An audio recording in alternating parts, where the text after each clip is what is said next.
नमस्कार। आज हम एक बहुत ही काम की किताब पर बात करने वाले हैं। गेल वेज ऑक्सलेट की कर्ज मुक्त जीवन, एक मार्गदर्शिका।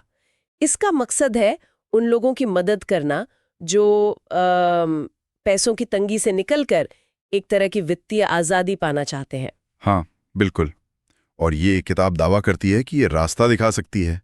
तो स्रोत के हिसाब से पहला कदम, जो अक्सर सबसे मुश्किल होता है, वो है अपनी वित्तीय स्थिति को ईमानदारी से देखना, है ना? बिल्कुल सही कहा आपने। लेखक इस पर बहुत जोर देते हैं। मतलब जब तक आप ये मानेंगे नहीं कि प्रॉब्लम है क्या और कितनी गहरी है, तब तक उसका हल कैसे निकलेगा। लोग अक्सर कतराते हैं अपनी असल इनकम देखने से, अपने सारे खर्चे जोड़ने से, और खासकर अपनी नेटवर्थ, मतलब आपकी सारी संपत्ति में से सारी देनदारियां घटाने से। हाँ, वो नंबर देखने में शायद डर लगता है या शर्म आती है। हाँ, शायद। लेकिन किताब कहती है कि असली बदलाव, वो जो एक डिक्लिक होता है, वो तभी आता है जब हम बिना किसी लाग लपेट के, बिना बहाने के अपनी असलियत को कागज पर उतारते हैं। अच्छा, तो मान लीजिए अपने हिम्मत करके अपनी सच्चाई देख ली, आईना देख लिया, उसके बाद? स्रोत कहता है एक ठोस प्लान चाहिए। बिल्कुल, एक प्लान। और इसमें एक दिलचस्प बात यह है कि ये हर छोटे बड़े खर्च को ट्रैक करने को कहते हैं। हर एक रुपया। हर एक। हाँ, चाय समोसे का भी। हाँ, मतलब शुरू में तो कम से कम, ताकि ये पता चले कि पैसा जा कहाँ रहा है। कई बिल्कुल। बार हमें अंदाजा ही नहीं होता। और सिर्फ ट्रैकिंग नहीं, इसके बाद आती है कर्ज चुकाने की रणनीति। हाँ, ये जरूरी है। कौन सा कर्ज पहले चुकाएं? सही सवाल। यहाँ स्रोत दो मुख्य तरीके बताता है। एक है स्नोबॉल मेथड। स्नोबॉल मतलब बर्फ का गोला? हाँ, कुछ वैसा ही। इसमें आप सबसे पहले अपने सबसे छोटे कर्ज को, चाहे उस पर ब्याज कम ही क्यों ना हो, उसे पूरी ताकत लगाकर खत्म करते हैं। इससे क्या होता है कि जल्दी एक जीत मिलती है।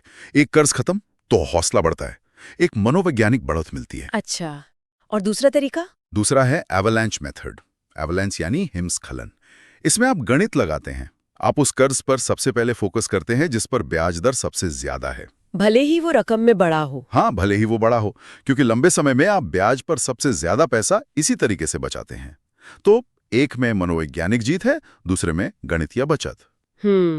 तो ये तो अपनी जरूरत और स्वभाव पर निर्भर करेगा कि कौन सा चुने। बिल्कुल। और एक और बहुत जरूरी बात जो लेखक कहते हैं, जैसे ही आप ये सब शुरू करें, एक छोटा सा इमरजेंसी फंड जरूर बना लें। बहुत बड़ा नहीं, शायद 10-20 हजार रुपए का। अच्छा, वो क्यों?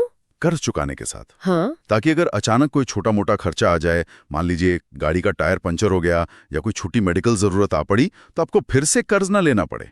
वो आपकी कर्ज चुकाने की लय को बिगड़ने नहीं देगा।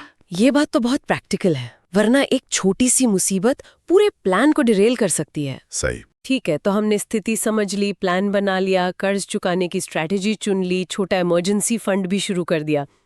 लेकिन अब आता है असली पहाड़, आदतें बदलना। स्रोत कहता है कि हमारे खर्चे अक्सर हमारी भावनाओं से जुड़े होते हैं। स्ट्रेस, खुशी, बोरियत। बिल्कुल। ये शायद सबसे मुश्किल हिस्सा है। लेखक यहाँ एक बहुत ही व्यवहारिक सलाह देते हैं। वो ये नहीं कहते कि अपनी इच्छाओं को मार दो। नहीं, वो कहते हैं कि उन ट्रिगर्स को पहचानो, मतलब कब और क्यों खर्च करने का मन करता है, और फिर उस इच्छा को किसी और चीज से बदलो। कोई ऐसी गतिविधि जो मुफ्त हो या कम खर्चीली।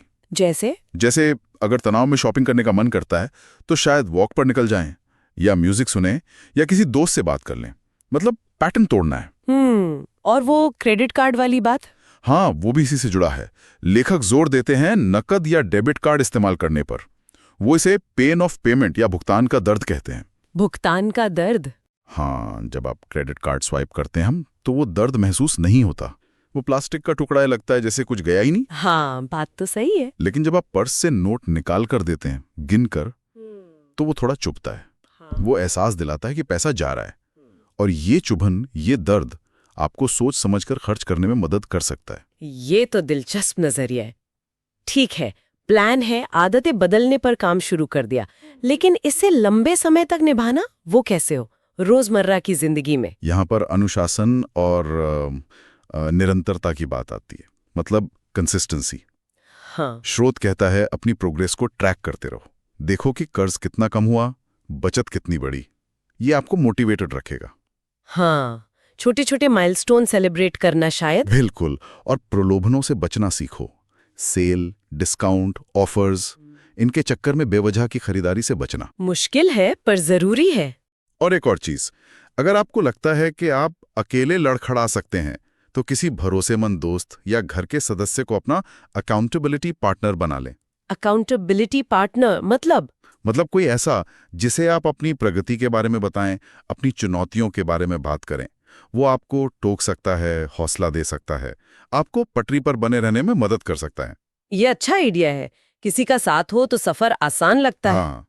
अच्छा, ये तो हुई कर्ज चुकाने और आदतें बदलने की बात। लेकिन क्या सिर्फ कर्ज मुक्त होना काफी है? भविष्य का क्या? नहीं, बिल्कुल नहीं। जैसा आपने कहा, कर्ज चुकाना तो बस पहला पड़ाव है। मंजिल तो वित्तीय सुरक्षा और स्वतंत्रता है।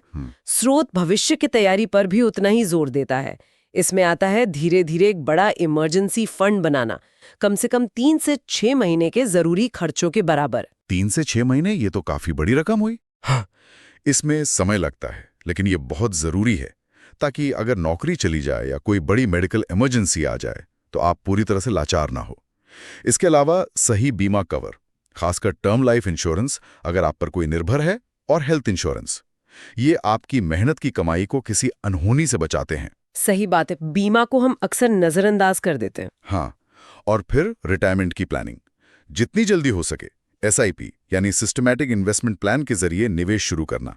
छोटी शुरुआत भी चलेगी, पर शुरू करना जरूरी है। एसआईपी यानी हर महीने थोड़ा थोड़ा निवेश। बिल्कुल। और हाँ, एक बात और, अगर किसी की कर्ज की स्थिति बहुत ही ज्यादा गंभीर है तो स्रोत डेट सेटलमेंट का विकल्प भी बताता है। डेट सेटलमेंट, ये क्या होता है? इसमें आप अपने लेनदार जैसे बैंक या क्रेडिट कार्ड कंपनी से बात करके समझौता करते हैं कि आप एक मुश्त रकम, जो कि कुल कर्ज से कम होती है, चुकाकर खाते को बंद कर देंगे। अच्छा, मतलब कर्ज कम हो जाता है। हाँ, एक तरह से।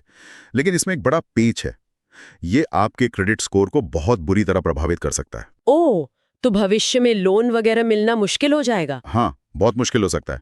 इसलिए इसे बिल्कुल आखिरी हथियार समझना चाहिए जब कोई और रास्ता ना बचाओ, और करने से पहले इसके सारे नफा नुकसान अच्छे से समझ लेने चाहिए।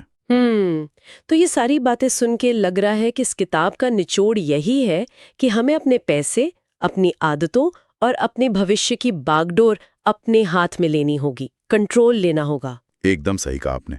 संक्षेप में यही है, अपनी सच्चाई जानो, एक प्रैक्टिकल प्लान बनाओ, अपनी खर्च की आदतों को समझो और बदलो, और सबसे जरूरी, लगे रहो, छोड़ो मत। तो ये था हमारा आज का विश्लेषण कर्ज मुक्त जीवन पर। उम्मीद है आपको कुछ नई बातें जानने को मिली होंगी। और एक आखिरी सोच जो ये किताब छोड़ जाती है, वो ये कि वित्तीय स्वतंत्रता सिर्फ ज्यादा पैसे कमाने से नहीं मिलती। अमीर होना जरूरी नहीं है, जरूरी है प्रतिबद्ध होना, अनुशासित होना। ये सिर्फ कर्ज चुकाने का एक प्रोजेक्ट नहीं है, ये एक जीवन शैली बदलने का सफर है। एक ऐसी लाइफस्टाइल जहां पैसा आपका मालिक ना हो, बल्कि आप पैसे के मालिक हो।